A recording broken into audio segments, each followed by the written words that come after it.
21वीं सदी में भी भारत जैसे देश में हर 8 मिनट पर एक बच्चा ट्रैफिकिंग का शिकार होता है या अगवा किया जाता है।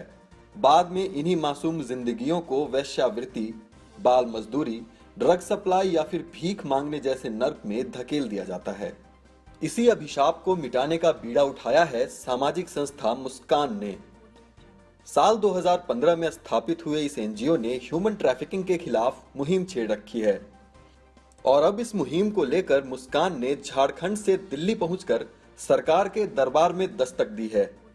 केके मेमोरियल ट्रस्ट के अंतर्गत गठित मुस्कान ने रविवार को जंतर मंतर में एक बड़ा कार्यक्रम किया, जिसका उद्देश्य था सरकार तक अपनी आवाज को पहुंचाना।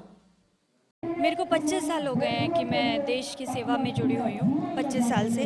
और मैंने अपना ट्रस्ट ये 2013 में बनाया था और जो 2016 जनवरी से मैं झारखंड में इस मानव तस्करी की मुहिम को लेके काम कर रही हूँ।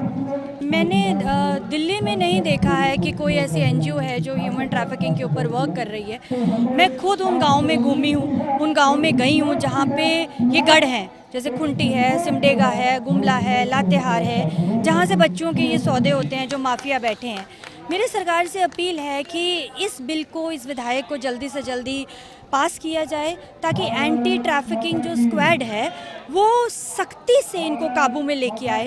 इन लोगों का बंगलों में रहने का कोई मकसद नहीं है, ये जेल के पीछे होने चाहिए। केंद्र और राज्य सरकारों की तमाम कोशिशों के बावजूद मानव तस्करी बदस्तूर जारी है, जिसका एक बड़ा कारण लोगों में जागरूकता की कमी भी है।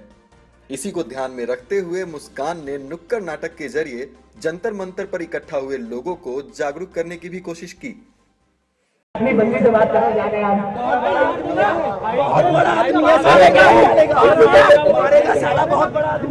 ऐसा होता है, एक लड़का लड़की को छेड़ रहा होता है, 4 लड़के बचाने की कोशिश करते हैं, लेकिन उनके 4 दोस्त जो होते हैं उन्हें खींच लेते हैं। दूसरों के पंगे में क्यों पड़ रहा है भाई? और होना क्या चाहिए मुझे लगता है। आ जाओ मैम। हाँ जी मैम, आप बहुत खूबसूरत लग रही हैं।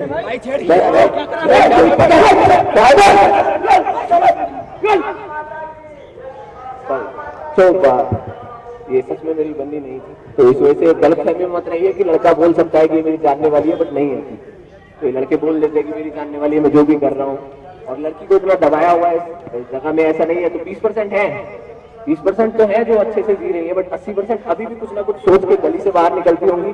ऐसा नहीं कि घर से बाहर निकल के करती होंगी, बट एक गली होगी कि उस गली से वो नहीं जाएंगी। उनकी प्रस्तुति भी। इस मुहिम में मुस्कान एनजीओ को सियासत से जुड़े लोगों का भी बखूबी साथ मिलता दिख रहा है। हालांकि ये कोई राजनीतिक मंच नहीं था, लेकिन भाजपा दिल्ली प्रदेश के मंत्री गजेंद्र यादव यहां बतौर अतिथि शिरकत करने पहुंचे थे। इन्होंने भी मुस्कान की मुहिम को सराहा और हर संभव मदद करने का आश्वासन भी दिया। पहले जो मानव तस्करी पर जो कानून थे, वो कानून इतने कड़े और इतने पर्याप्त नहीं थे कि भी उससे मानव तस्करी करते समय कोई डर पैदा हो। अभी नई सरकार जो है वो नया कानून ला रही है, विधेयक ला रही है 2016 में। अभी जो सत्र शुरू होगा उसमें वो विधेयक आएगा। उसमें जो सज़ा है उनको भी डबल किया है और कई ऐसे बिंदु थे जो छूटे थे, उनको भी उस विधेयक में डाला है। 25 साल से समाज सेवा के क्षेत्र में सक्रिय रही मुस्कान की संस्थापक अर्पिता बंसल ने इस मुहिम को एक संकल्प के रूप में लिया है। इनका मानवीय रूप इस कार्यक्रम में भी देखने को मिला, जब इन्होंने एक दिव्यांग बच्ची को सम्मानित किया। और आज इसी देश को लेकर के, इस झंडे को लेकर के ये बच्ची जो है पूरे भारत में मानव तस्करी को रोकेगी।